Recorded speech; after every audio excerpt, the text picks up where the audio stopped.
விசிகவில் ஆதவ் அர்ஜுனாவுக்கு துணை பொதுச் செயலாளர் பதவி கொடுத்து திருமாவளவன் தவறிழைத்து விட்டார் என்று திரைப்பட இயக்குநர் அமீர் தெரிவித்துள்ளார். நியூஸ் 18 தமிழ்நாடு தொலைக்காட்சிக்கு பேட்டியளித்த அவர் ஆதவ் அர்ஜுனாவுடன் தவிக தலைவர் விஜய் பயணிக்க கூடாது என்று கேட்டுக்கொண்டார். இந்த சீனியர் மினிஸ்டர்லாம் இருக்கும் பொழுது இவரை தேர்ந்தெடுத்தார். அது அந்த கட்சி தானே கவலைப்படணும். அந்த கட்சியில் அப்படி உதயநிதி அவர்களை துணை முதலமைச்சராக தேர்ந்தெடுத்ததற்காக கோவப்பட்டு யாராவது கட்சியை விட்டு வெளியே வந்துட்டாங்களா?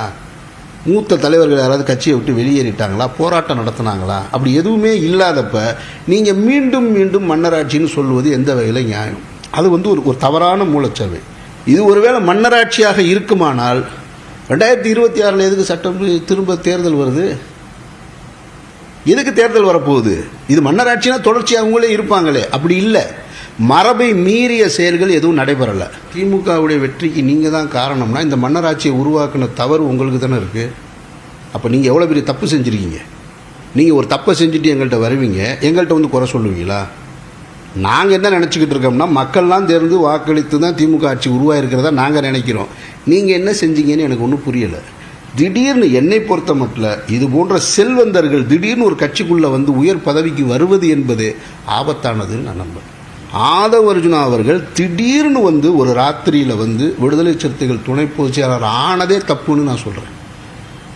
அண்ணன் திருமா அதில் தவறிட்டாங்கன்னு நான் சொல்கிறேன். அதுவே தப்பு தான். ஏன்னா அந்த விடுதலை சிறுத்தைகள் என்கின்ற கட்சி ஒரு கடைநிலை ஊழியர்களோடு ஒரு ஒடுக்கப்பட்ட சமூகத்திலிருந்து உயிர்த்தெழுந்து வந்த கட்சி. அதில் திடீர்னு ஒரு பணக்காரரை கொண்டு துணை பொதுச்செயலாளர் ஆக்கினதே என்னை போன்றவர்களுக்கு அதிர்ச்சி தான். நம்ம விடுதலை சிறுத்தைகள் கட்சி தமிழ்நாடு தாண்டி இன்னும் பல்வேறு மாநிலங்களுக்கு எடுத்துகிட்டு போய்கிட்டு இருக்கு. இன்றைக்கு அடுத்த பிரதமர் என்று நம்ம எதிர்பார்த்து கொண்டிருக்கக்கூடிய ராகுல் காந்தி கூட தோளில் கை போட்டு பேசுகிற அளவுக்கு அவர் உயர்ந்து கொண்டு போய்கிட்டு இருக்காரு. அடுத்த கட்டத்தை நோக்கி நகர்றாரு. நீங்கள் திமுக கூட்டணியிலேருந்து அவரை வெளியே எடுக்கிறீங்களா? ஒட்டுமொத்த தேசிய அரசியலேருந்து அவரை வெளியே எடுக்க போகிறீங்களா? அது ரொம்ப ஆபத்தானது.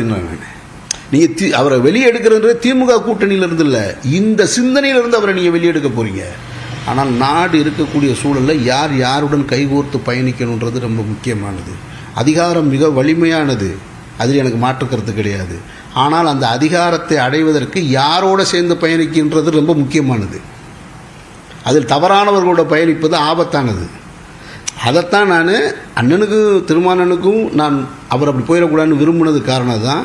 விஜய் அவர்களும் இவரை போன்றவர்களை அருகில் வைத்துக்க கூடாதுன்னு நினைக்கிறதுக்கு காரணம் அதுதான்.